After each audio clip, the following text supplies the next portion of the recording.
Hello दोस्तों, कैसे हैं आप सब। मैं हूं आपका दोस्त सोहम साहब और हम सब हैं Dev academy learning from the YouTube channel पर। तो देखिए, अब हमारा मजेदार सेशन स्टार्ट होने वाला है। अब हम शुरू करने जा रहे हैं एक ऐसी सीरीज जिससे बच्चों को होगा बहुत ही आसान रिवीजन करना। मतलब अब आपके बोर्ड एग्जाम की तैयारी करना है हमारा काम और करवाएंगे हम आपसे जबरदस्ती। ठीक है, जबरदस्ती मतलब कराएंगे भैया, करना है। चलो देखो भाई, ठोस अवस्था को हम लोग एक ही चैप्टर में पूरा कंप्लीट करेंगे। ठीक है, तो शुरुआत करते हैं। हम लेंगे कुछ ऐसे महत्वपूर्ण टॉपिक जो कभी ना कभी इस चैप्टर से बोर्ड एग्जाम में आए हुए हैं या फिर जिन प्रश्नों का इस बार एग्जाम में आना लगभग तय माना जा सकता है। तो ऐसे प्रश्नों का संकलन लेकर हम आपके सामने आए हैं। इस वीडियो को देखिए, आपका इस चैप्टर से लगभग सारा कंसेप्ट क्लियर हो जाएगा और इस चैप्टर से आपका कोई भी सवाल नहीं छूटेगा। हमने ऐसा प्रयास किया है कि हम सब उन सभी प्रश्नों को इसमें सम्मिलित कर सके जो कभी न कभी बोर्ड एग्जाम में आए हुए हैं। ठीक है, तो चलिए ध्यान से देखते हैं कौन सा सवाल है। पहला प्रश्न है, क्रिस्टलीय ठोस और अक्रिस्टलीय ठोस में अंतर बताइए। तो देखिए, ये सवाल हमें समझना इसलिए आवश्यक है क्योंकि स्टार्ट ही होता है क्रिस्टलीय ठोस और अक्रिस्टलीय ठोस क्या होता है और इनका कंसेप्ट में क्यों पढ़ना है। तो ध्यान समझिए, हमारे चैप्टर का नाम है ठोस अवस्था। ठोस अवस्था, इसके बाद हमने पढ़ा था कक्षा 9 में क्या पढ़ा था कि पदार्थ 3 प्रकार का होता है, ठोस, द्रव, गैस।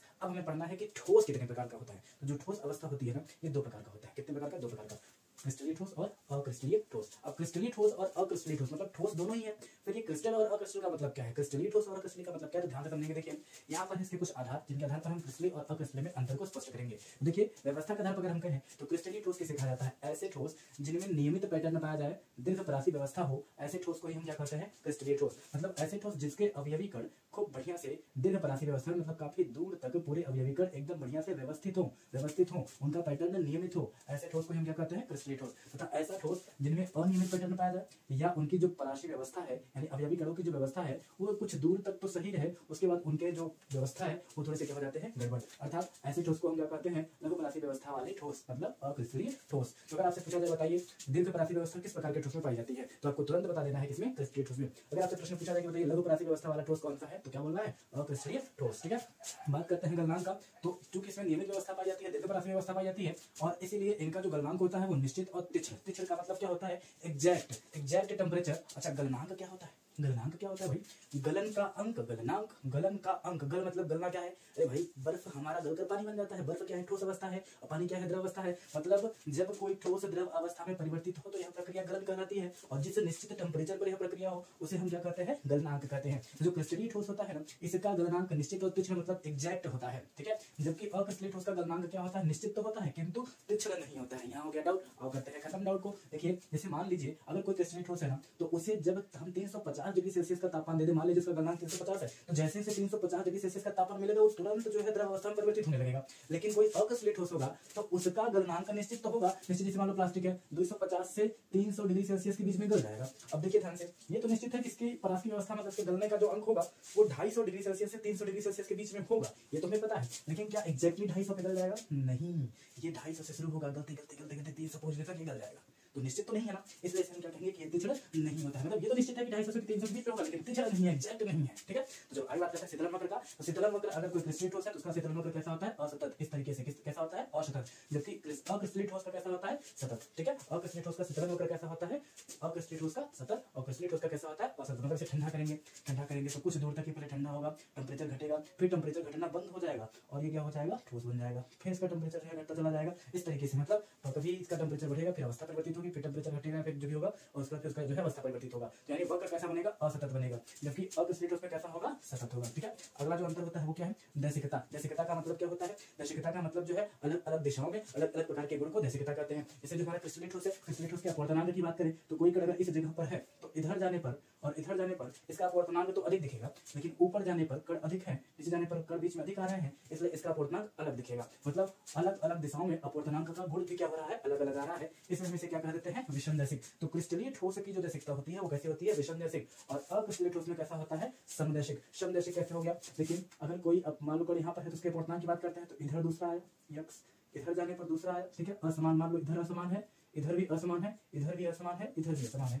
अक्रिस्टलीय ठोस में व्यवस्था भी असमान है, तो चारों तरफ उसका जो अपवर्तनांक का गुण होगा वह भी असमान होगा, और चारों तरफ असमान का मतलब हो गया क्या, एक समान। ठीक है, असमान को अगर x दिखाओ तो इधर भी x, इधर भी x, इधर भी x, इधर भी x, तो चारों तरफ असमान मतलब चारों तरफ x, तो चारों तरफ क्या हो गया, x मतलब चारों तरफ एक समान हो गया। इसलिए हम क्या कहते हैं, समदैशिक व्यवस्था। ठीक है, दसिका। आगे बात करते हैं विदलन। विदलन मतलब काटते हैं जब, तो जब क्रिस्टलीय ठोस का विदलन होता है ना तो एकदम स्पष्ट चिकना होता है, लेकिन जब अक्रिस्टलीय ठोस होता है ना तो अस्पष्ट होता है, खुरदरा होता है। अगर हम बात करते हैं लक्षण की तो हम क्रिस्टलीय ठोस को ही वास्तविक ठोस के नाम से जानते हैं। अगर आपसे पूछ लिया जाए 1 नंबर क्वेश्चन ये बोर्ड एग्जाम में आया हुआ प्रश्न है कि बताइए वास्तविक ठोस के नाम से किस ठोस को जाना जाता है, तो कौन है, क्रिस्टलीय ठोस। और आभासी ठोस, आभासी ठोस किसे कहा जाता है, अक्रिस्टलीय ठोस मतलब आभासी छद्म ठोस, ये वास्तविक ठोस नहीं होते हैं। इसे एक और नाम से जाना जाता है और वह क्या है, अतिशीतित द्रव, यानी हम अतिशीतित द्रव के नाम से भी जानते हैं अक्रिस्टलीय ठोस को। क्या है भैया, अतिशीतित द्रव कहा जानते हैं। तो सुनो ध्यान से, कांच क्या है, कांच एक अक्रिस्टलीय ठोस है।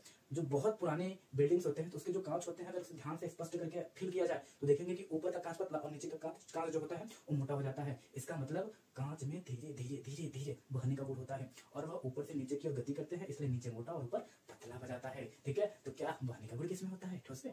नहीं भैया, द्रव में होता है। तो इसीलिए उसे कहा जाता है सुपर कूल्ड लिक्विड या अतिशीतित द्रव, किसे, अक्रिस्टलीय ठोस को। और बात करते हैं उदाहरण की। उदाहरण देखिए, रसायन विज्ञान में हम उदाहरण अगर नहीं लिखते हैं तो हमारा टॉपिक एग्जाम माना जाता है, इसलिए कोई भी टॉपिक हमसे पूछा जाएगा तो उसका एग्जाम्पल हमें जरूर लिखना है। ठीक है, तो अगर कॉपर की बात करें, कॉपर कीचड़ है या फिर कीचड़ है लोहे का, जिंक सल्फाइड है, नमक है, कैसे ठोस है, ये सब किस प्रकार के ठोस माने जाएंगे, क्रिस्टलीय ठोस। इनके अवयवीकृत क्रिस्टल होंगे। और अक्रिस्टलीय ठोस में हम किसे मान सकते हैं, कांच, रबड़, प्लास्टिक, मोम, ये सब किस प्रकार के ठोस माने जाएंगे, अक्रिस्टलीय ठोस। तो मुझे उम्मीद है कि क्रिस्टलीय और अक्रिस्टलीय ठोस में अंतर आपको समझ में आ गया होगा। हमने क्या सीखा क्रिस्टलीय और अक्रिस्टलीय ठोस में अंतर, तो पहला जो हमारा क्रिस्टलीय ठोस होता है इसकी व्यवस्था कैसी होती है, दीर्घपरासी, और जबकि अक्रिस्टलीय ठोस की व्यवस्था कैसी होती है, लघुपरासी। जो हमारा क्रिस्टलीय ठोस है ये कैसा होता है, वास्तविक, और अक्रिस्टलीय कैसा होता है, आभासी या अतिशीतित द्रव। जो हमारा क्रिस्टलीय ठोस होता है इसकी रसिकता कैसी होती है, विषमदैशिक, और जबकि अक्रिस्टलीय का कैसा होता है, समदैशिक। क्रिस्टलीय ठोस के उदाहरण में हम क्या लिख सकते हैं, लोहे का छड़, कॉपर का छड़, जिंक सल्फाइड या फिर हमारा नमक, ये सब क्रिस्टलीय ठोस के उदाहरण है। अक्रिस्टलीय ठोस के उदाहरण रबड़ हो गया, प्लास्टिक हो गया, मोम हो गया, अक्रिस्टलीय ठोस के उदाहरण हो सकते हैं। और अक्रिस्टलीय ठोस में जो भी अंतर आपने सीखा है ये सब कम से कम पांच अंतर आपको इसमें से जो भी समझ में आए वो आप लिखेंगे तो आपको पूरे नंबर मिलेंगे। उम्मीद है ये आपका प्रश्न तैयार हो चुका होगा। चलिए देखते हैं अगला प्रश्न।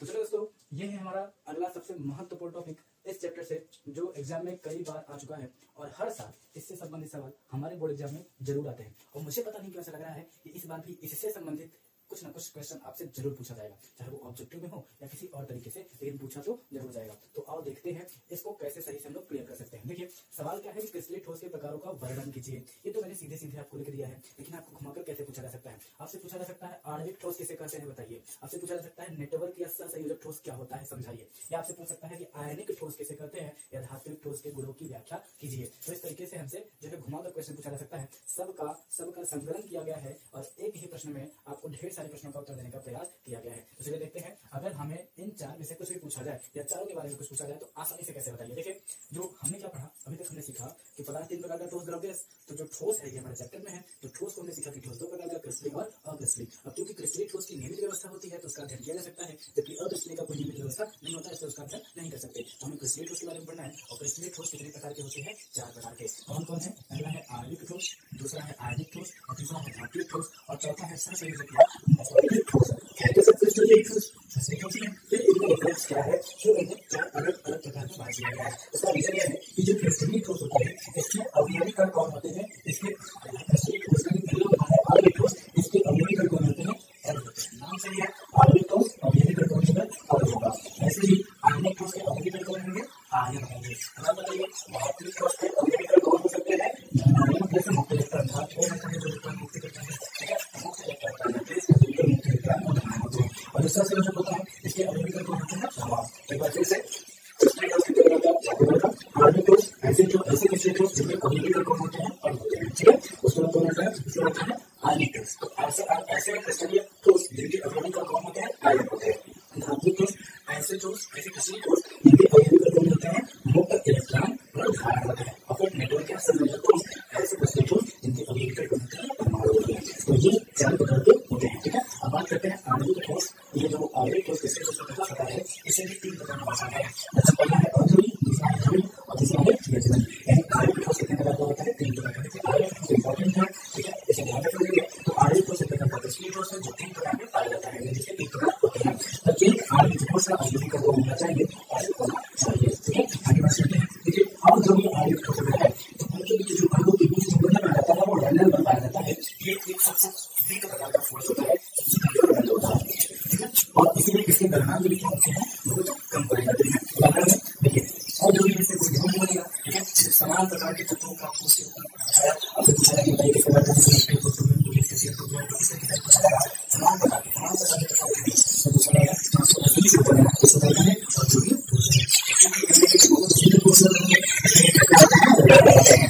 और कोई धोखा भी नहीं के अंदर कोई आयरन भी नहीं ऐसा नहीं है क्या और जो आयरन को सोचता है और जो आयरन को आवश्यक कभी आयरन को और इनके बीच में नहीं बता जाएगा जो खेती का प्रोसेस है और इनका भी कम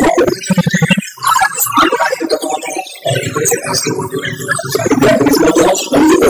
करते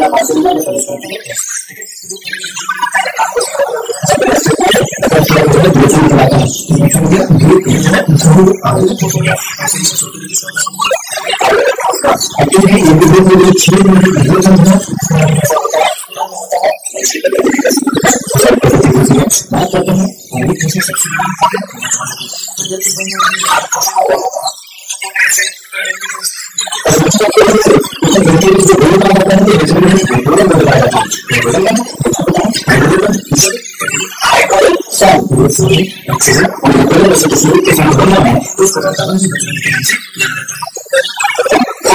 थोड़ा सा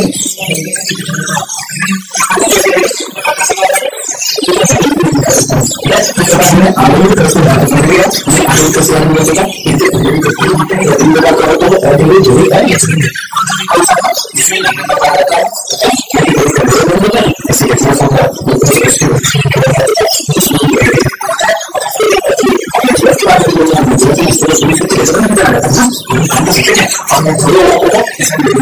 सा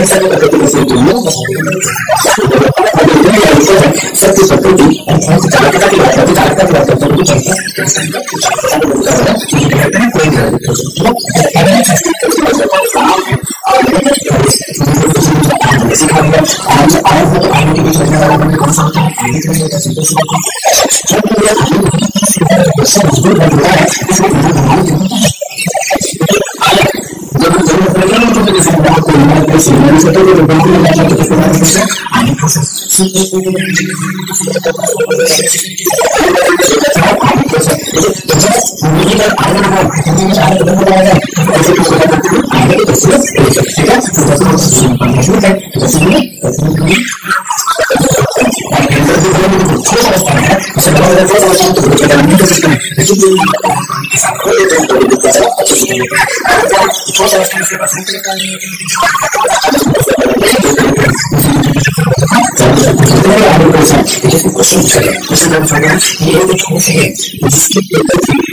सवाल करते हैं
अरे थक गए क्या? अरे भैया अभी तो आया सबसे इम्पोर्टेंट टॉपिक और इसे कंप्लीट करते हैं। बिल्कुल थका एग्जाम है, सर पे एग्जाम है एकदम, ये कोई भी बुलवाते हैं भैया, देखो जल्दी से कैसे करते हैं, ठीक है। और रिक्तिका दोष और अंतराकाशी दोष में अंतर बताइए। बहुत बार बहुत मतलब ये कह लो कि बुलवाने पगलाए हुए हैं क्वेश्चन करने के लिए। तो और क्वेश्चनों को समझ लेते हैं, समझ लो ज़्यादा जरूरी है क्योंकि याद रहेगा कब जब हम समझे रहेंगे, वरना भूल जाएंगे। तो और समझते हैं क्या रिक्तिका दोष और अंतराकाशी दोष में अंतर क्या है। देखो, जब किसी क्रिस्टल के अवयवी कण क्रिस्टल से समान संख्या में बाहर चले जाए तो इस प्रकार जो दोष उत्पन्न होता है उसे रिक्तिका दोष कहते हैं। तो रिक्तिका दोष क्या होता है, जब किसी क्रिस्टल से उसके अवयवी कण समान संख्या में अपना स्थान छोड़कर इस पूरे क्रिस्टल की संरचना से बाहर चले जाते हैं तो जो दोष उत्पन्न होता है उसे हम रिक्तिका दोष के नाम से जानते हैं। देखिए, अवयवी कण है इस तरीके से व्यवस्थित है, अब यहाँ का अवयवी कण अपने स्थान से चला गया है, यहाँ से भी अपने स्थान से चला गया है। इस तरीके से जब अवयवी कण अपने स्थान से चले जाते हैं तो उनका स्थान रिक्त हो जाता है, इसलिए इस प्रकार से उत्पन्न दोष क्या कहलाता है, रिक्तिका दोष। रिक्तिका से रिक्त होने से उत्पन्न हुआ दोष रिक्तिका दोष, राइट। यह एक प्रकार का कैसा दोष है, बिंदु दोष है। और चूंकि अवयवी कण बाहर चले जा रहे हैं इसलिए इसका घनत्व कैसा हो जाता है, कम हो जाता है। ध्यान दीजिएगा कौन सा दोष है जिसमें घनत्व कम हो जाता है, रिक्तिका दोष। एक चीज और, यह दोष गर्म करने से उत्पन्न होता है, जब पदार्थ को गर्म करते हैं तो इस प्रकार का दोष उसमें उत्पन्न हो जाता है। और यह किसमें उत्पन्न होता है, अनायनिक ठोसों में, मतलब ऐसे ठोस जो आयनिक ठोस नहीं होते हैं उनमें किस प्रकार का दोष उत्पन्न हो सकता है, रिक्तिका दोष। अगर यही दोष आयनिक ठोसों में हो जाए तो देखते हैं, है ना।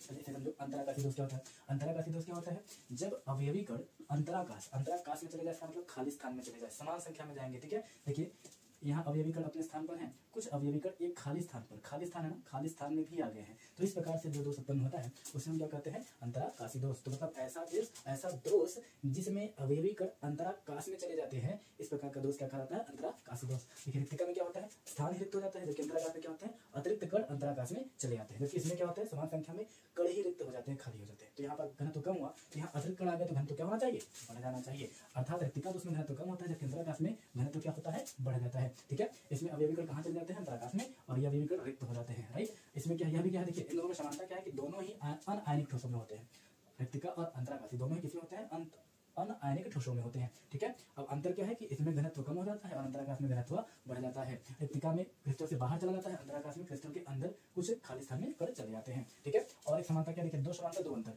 रिक्तिका दोष और अंतराकाशी दोष में समानता क्या है, दोनों ही क्या है, बिंदु दोष है, दोनों ही क्या है, बिंदु दोष है, और दोनों ही अनायनिक ठोसों में पाए जाते हैं। ये तो हो गई समानता। दोनों में अंतर क्या है, अंतर ये है कि रिक्तिका दोष में क्रिस्टल से बाहर निकल जाते हैं कण और अंतराकाश में क्रिस्टल के अंदर चले जाते हैं कण, और इसमें घनत्व कम हो जाता है जबकि अंतराकाश में घनत्व बढ़ जाता है। तो ये था मुख्य जो है रिक्तिका दोष और अंतराकाश दोष में अंतर और उन लोग जो है समानता है। तो मुझे उम्मीद है रिक्तिका दोष और अंतराकाशी दोष आपको बढ़िया से समझ में आ गया होगा। और इसी से संबंधित होते हैं साटकी और फ्रैंकेल दोष, जो कि बहुत बार एग्जाम में पूछे गए हैं, तो उसे समझते हैं, राइट। ये कहते हैं अंत भला तो सब भला, इस चैप्टर का सबसे इंपॉर्टेंट टॉपिक, सबसे महत्वपूर्ण सवाल अगर कोई है तो ये है साटकी दोष और फ्रैंकेल दोष। इन दोनों में अंतर बहुत बार ये क्वेश्चन पूछा गया है, ठीक है। तो और इन दोनों अंतरों को, इन टॉपिक्स को क्लियर कर लेते हैं, समझ लेते हैं अच्छे से, ठीक है। देखिए, रात के बजे हैं बार और मैं बजा रहा हूँ आपके लिए ये सारा, ठीक है। क्यों, ताकि आप समझ पाए। आपका एग्जाम है, मेहनत मैं कर रहा हूँ तो आपको भी करना है, ठीक है। पूरे टॉपिक को ध्यान से देखिए, जहाँ ना समझ में उसे फिर से देखिए, फिर से समझिए, बस ये छूटना नहीं चाहिए। पढ़ने के बाद एग्जाम में है तो आपको इसे कर लेना है, ठीक है। और देखते हैं कि साटकी दोष और फ्रैंकेल दोष में अंतर क्या होता है। देखिए, साटकी दोष एक प्रकार का रिक्तिका दोष होता है, अर्थात देखिए रिक्तिका दोष और फ्रैंकेल दोष, ठीक है। रिक्तिका दोष, अंतराकाशी दोष, रिक्तिका अंतराकाशी, वैसे ही साटकी फ्रैंकेल, रिक्तिका अंतराकाशी, साटकी फ्रैंकेल। तो रिक्तिका दोष साटकी दोष जैसा होता है, अंतराकाशी दोष फ्रैंकेल दोष जैसा होता है, ठीक है। देखिए, रिक्तिका दोष में क्या होता था, रिक्त स्थान आ जाते थे, तो साटकी दोष में भी क्या आ जाते हैं, रिक्त स्थान आ जाते हैं। अर्थात देखो, रिक्तिका और अंतराकाशी ये दोनों अनायनिक ठोसों में होते थे, और साटकी और फ्रैंकेल कैसे पाए जाएंगे, आयनिक, मतलब इसमें आयन होते हैं, ठीक है। उसमें आयन नहीं होते, इसमें आयन होते हैं। अब रिक्तिका और साटकी जैसे हैं, वो अनायनिक ठोसों में है और ये आयनिक ठोसों में है, उसमें रिक्त स्थान होता है, इसमें भी रिक्त स्थान होता है। देखो, फ्रैंकेल और अंतराकाशी जैसे हैं, अंतराकाशी जो होता है उसमें अंतराकाश में जो है कण चले जाते थे, ऐसे फ्रैंकेल में भी अंतराकाश में कण चले जाते हैं, आयन चले जाते हैं, क्योंकि ये आयनिक में हो, वो अनायनिक में, ठीक है। देखिए क्या होता है, साटकी दोष, समान संख्या में जब धनायन व ऋणायन अपने अवयवी स्थान से हट जाते हैं, गायब हो जाते हैं, तो इस प्रकार जो उत्पन्न दोष होता है उसे हम साटकी दोष कहते हैं, ठीक है। जब समान संख्या में धनायन और ऋणायन अपने स्थान से गायब हो जाए तो जो दोष उत्पन्न होता है उसे क्या कहते हैं, साटकी दोष। फ्रैंकेल दोष क्या होता है, वह दोष जिसमें धनायन अपने अंतराकाश में चले जाते हैं, मतलब कोई धनायन होता है वो खाली स्थान में चलाता है, खाली स्थान में चलाता है, धनायन खाली स्थान में चलाता है, तब जो दोष उत्पन्न होता है उसे हम क्या कहते हैं, फ्रैंकेल दोष कहते हैं, ठीक है।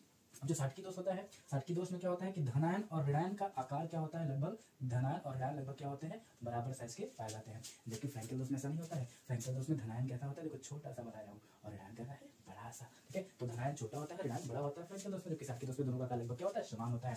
और उच्च समन्वय संख्या वालों में ये पाया जाता है। साटकी दोष किसमें पाया जाता है, जिसकी समन्वय संख्या उच्च होती है 8 12, ठीक है। फ्रेंकल दोष किसमें होता है, जिनमें समन्वय संख्या क्या होती है, निम्न होती है 4 6, ठीक है।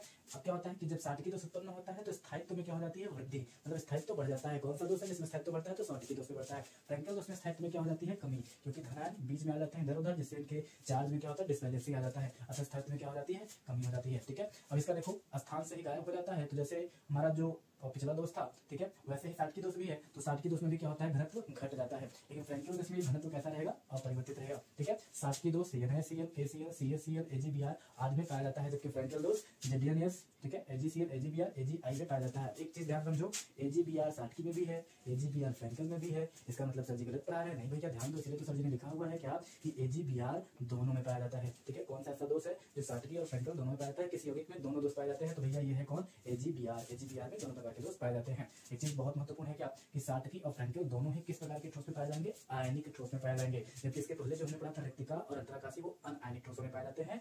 जो हमारा रिक्तिका है वो साटकी दोष जैसा होता है, बस अंतर क्या है कि रिक्तिका अनायनिक में, साटकी आयनिक में। और जो हमारा अंतराकाशी होता है वो फ्रेंकल दोष जैसा होता है, अंतराकाशी अनायनिक में और फ्रेंकल किसमें होता है, आयनिक में। इस तरीके से इस चैप्टर के जितने भी महत्वपूर्ण टॉपिक थे मैंने उन सबको एकत्रित करके आपको बताने का प्रयास किया है, ठीक है। और मुझे उम्मीद है कि मेरी मेहनत सफल होगी। अगर एग्जाम में इससे संबंधित कोई भी क्वेश्चन आता है इस चैप्टर से तो वो छूटना नहीं चाहिए। अगर आपको वीडियो पसंद आया हो तो अपने मित्रों तक जो इसे पढ़ना चाहते हैं, रिवीजन करना चाहते हैं, वहां तक जरूर पहुंचाएं और मेरी मेहनत को सफल बनाएं। Thank you so much.